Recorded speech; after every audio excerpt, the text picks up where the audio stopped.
You booked your PRP injection and you are Googling PRP recovery. Here is the thing nobody warns you about. Showing up for the injection is easy part. What you do in days and weeks before and after is what actually decides the outcome of the injection. I'm Dr. Sandesh Pandit. I'm a sports medicine physician and a runner myself. Today, I'm giving you the whole playbook, how to prep your body, what actually happens on the day, the 3-phase recovery timeline built for runners calendar, and the questions worth asking so you feel confident and informed going in. Preparing your body before the injection. Your platelets are living cells and their quality depends on what's happening in your bloodstream. Blood pressure, blood sugar, both affect platelet functioning. Getting these dialing beforehand, not perfect, just reasonably controlled, gives your platelet a better chance at their job once they are injected. A heart-healthy, anti-inflammatory eating pattern in the days leading up helps here too. And no, you don't need to overhaul your entire diet a week out.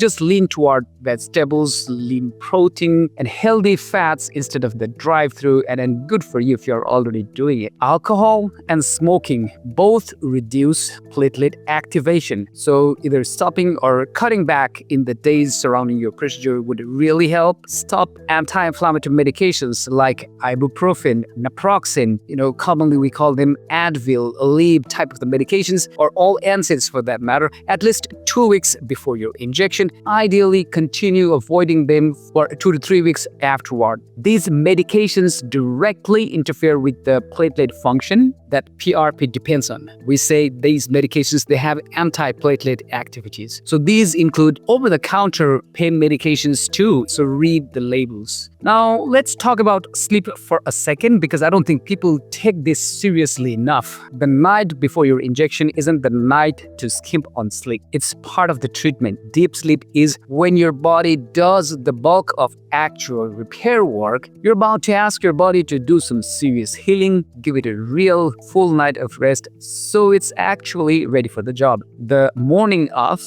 eat a normal meal and drink water. Nobody performs well dehydrated. There's also nutrition side to this beyond just your regular meals. Certain nutrients play a role in inflammation control, tissue repair, and even the environment your platelets are working in once they are injected. I won't run through the full list here because this is not a one-size-fits-all situation, but it's absolutely worth a conversation with your doctor about whether some targeted nutrient supplements in the weeks around your injection makes sense for you. Think of it as one more layer you can pull to help your body to do its best work. What actually happens on the procedure day? The whole appointment usually takes about an hour or under an hour, and most of the time actually you are waiting for your blood to spin in a centrifuge.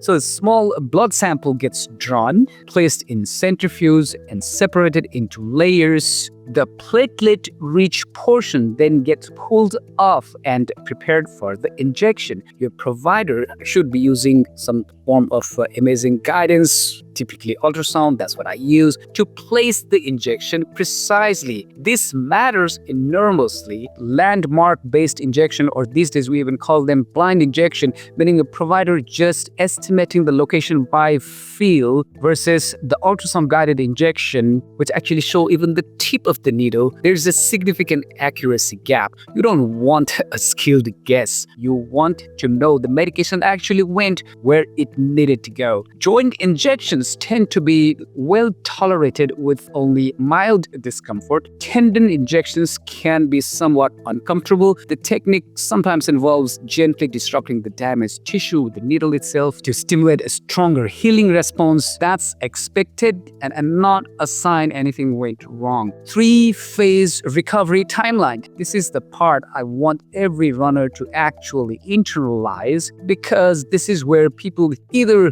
get great results or accidentally sabotage their own injection, and you don't want that. Phase 1, day 0 through day 3. Here, protect your area, protect your site where you got injection. This is not the window to prove you're tough. Light activity only, no running, avoid repetitive loading on the treated area. Some soreness here is expected. It usually means the treatment triggered a healing response. No ibuprofen or naproxen or any type of anti-inflammatory medications or NSAIDs during this window. Even if you're sore, if you need something for pain, acetaminophen or Tylenol is the safer choice. Heat applied for about 10 minutes a few times a day can ease discomfort and support the blood flow to the area. Phase 2, days 4 through about 14, 2 weeks. Rebuild gently. Start with light stretching and range of motion work for a few minutes, a couple times a day, just to prevent stiffness. Around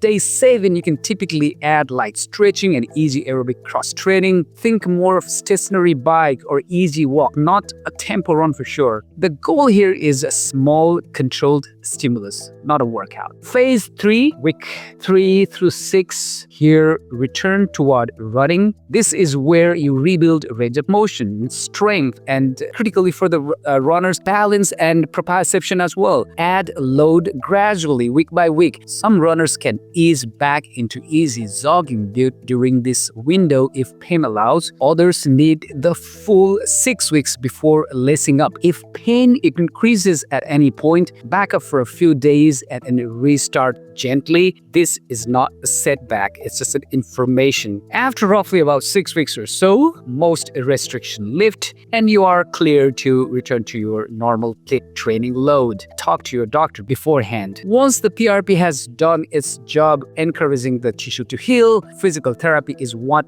builds the muscle and ligaments around the area strong enough to actually protect it going forward. Take the knee, for example. Strengthening the muscles and ligaments surrounding the joint does not just support the knee generally, it takes the real load off of the inside structures like the meniscus and the joint cartilage. So they're not just carrying the full burden of every stride on their own. If your provider recommends physical therapy alongside your PRP, that's not a separate treatment competing for your time. Questions worth asking your provider. PRP protocols can vary quite a bit from clinic to clinic. Ask whether imaging guidance, typically ultrasound, is used to place the injection or not, because this helps ensure the treatment reaches exactly where it needs to go. Ask about platelet dosing as well, how that dose was chosen for you, for your specific condition. A provider who is dialed into the research will be glad to walk you through it. Asking shows you are informed, engaged patient. Rest when it's time to rest. Rebuild when it's time to rebuild. Trust the process even on the days it does not feel like progress, because that's usually when progress is happening. If this 2-part series helped you understand PRP inside and out, subscribe for more evidence-based guidance built for runners over 40. See you in the next video.